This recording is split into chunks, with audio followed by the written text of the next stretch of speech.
ಕ್ರಾಂತಿ ಭೀಮಗರ್ಜನೆ ಉಡುಪಿ ಜಿಲ್ಲೆ ವತಿಯಿಂದ ಇವತ್ತು ಸಂವಿಧಾನ ವಿರೋಧಿ RSSನ ಹಿನ್ನೆಲೆಯಲ್ಲಿ ಬಂದಿರತಕ್ಕಂತಹ ರಾಜೇಶ್ ಕಿಶೋರ್ ಅವರು ಸುಪ್ರೀಂ ಕೋರ್ಟಿನ ಮುಖ್ಯ ನ್ಯಾಯಾಧೀಶರಾದ BR ಗವಾಯಿ ಮೇಲೆ ಸುಎಸೆದ ಪ್ರಕರಣಕ್ಕೆ ಇಡೀ ದೇಶದಾದ್ಯಂತ ನಮ್ಮ SC ST OBC ಮೂಲ ನಿವಾಸಿಗಳು ಚಳುವಳಿಯಲ್ಲಿ ನಿರತರಾಗಿದ್ವಿ.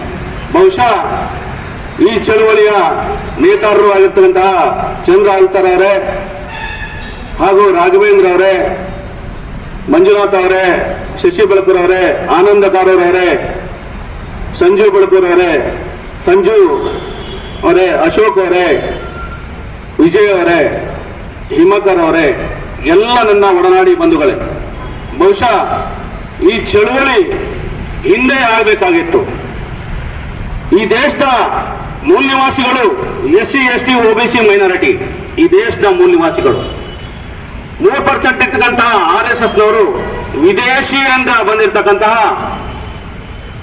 ಆರ್ಯನರು ಈ ದೇಶವನ್ನ ಒಡೆದಾಳಿ SC ST OBC 4 ವರ್ಣಗಳನ್ನ ಮಾಡಿ ಬ್ರಾಹ್ಮಣ, ಕ್ಷತ್ರಿಯ, ವೈಶ್ಯ, ಶೂದ್ರ, ಪಂಚಮರು ಅಂತ ಡಿವೈಡ್ ಮಾಡಿ ಜಾತಿ ವ್ಯವಸ್ಥೆ, ವರ್ಣಾಶ್ರಮನ ಜಾರಿಗೆ ತಂದು ಈ ದೇಶವನ್ನ ಕೊಳ್ಳೆ ಹೊಡೆದು ಈ ದೇಶದ ಅಧಿಪತಿಯಿಂದ ಮಹಾನ್ ಜ್ಯೋತಿ ಬಾಪುಲೆ, ನಾರಾಯಣ ಗುರು, ಸಾವಿತ್ರಿ ಬಾಪುಲೆ ಎಲ್ಲರ ಹೋರಾಟದ ಶ್ರಮದಿಂದ ಇವತ್ತು ಈ ದೇಶಕ್ಕೆ ಸಂವಿಧಾನವನ್ನು ಸಿಕ್ಕಿದೆ. ಡಾಕ್ಟರ್ BR ಅಂಬೇಡ್ಕರ್ ಅವರು ಸಂವಿಧಾನವನ್ನು ರಚನೆ ಮಾಡಿದ್ರು. RSSನವರು ವಿರೋಧವಿದ್ರು. ಈ ದೇಶದಲ್ಲಿರ್ತಕ್ಕಂತಹ 3% RSSನ ಏನು ಅನುಯಾಯಿಗಳಿದ್ದಾರೆ ಅವರು ಈ ದೇಶವನ್ನ ಒಡೆದಾಳುವ ನೀತಿಯನ್ನು ಮಾಡ್ತಾ ಇದ್ದಾರೆ.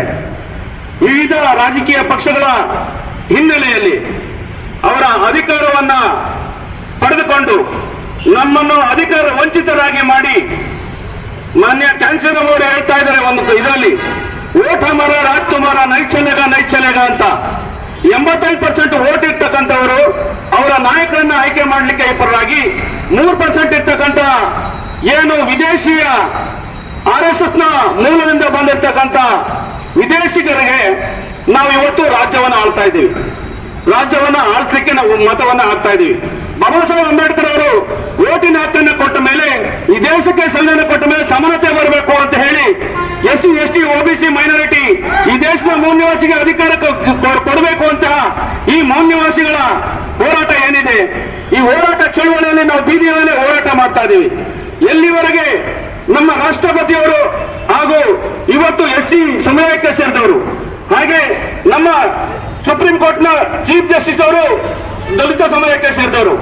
ಆದ್ರೆ ಇವರ ಆಡಳಿತವನ್ನ ಮತ್ತು ಇವರ ಅಧಿಕಾರವನ್ನ ಮತ್ತು ಇವರ ನ್ಯಾಯವನ್ನ ಸಹಿಸಲಾರ್ದ 3% ಇರ್ತಕ್ಕಂಥ ವಕೀಲರು, ವಿವಿಧ ಹುದ್ದೆಯಲ್ಲಿ ಕೂತ್ಕೊಂಡಂತ RSSನ ಹಿನ್ನೆಲೆಯಲ್ಲಿ ಬಂದಿರ್ತಕ್ಕಂಥ ಮನುವಾದಿಗಳು ಮತ್ತು ಆರ್ಯನರು ಇವತ್ತು ಈ ದೇಶವನ್ನ 75% ಅಧಿಕಾರ ವ್ಯವಸ್ಥೆಯಲ್ಲಿ ಮತ್ತು ರಾಜಕೀಯ ವ್ಯವಸ್ಥೆಯಲ್ಲಿ ಅಧಿಕಾರವನ್ನು ಪಡ್ಕೊಂಡು SC ST ಈ ದೇಶದ ಮೂಲ ನಿವಾಸಿಗಳನ್ನ ಅಧಿಕಾರವನ್ನು ಕಿತ್ಕೊಂಡು ಇವತ್ತು ನಮ್ಮನ್ನು ಬೀದಿಗೆ ಬಿಡ್ತಾ ಇದ್ದಾರೆ.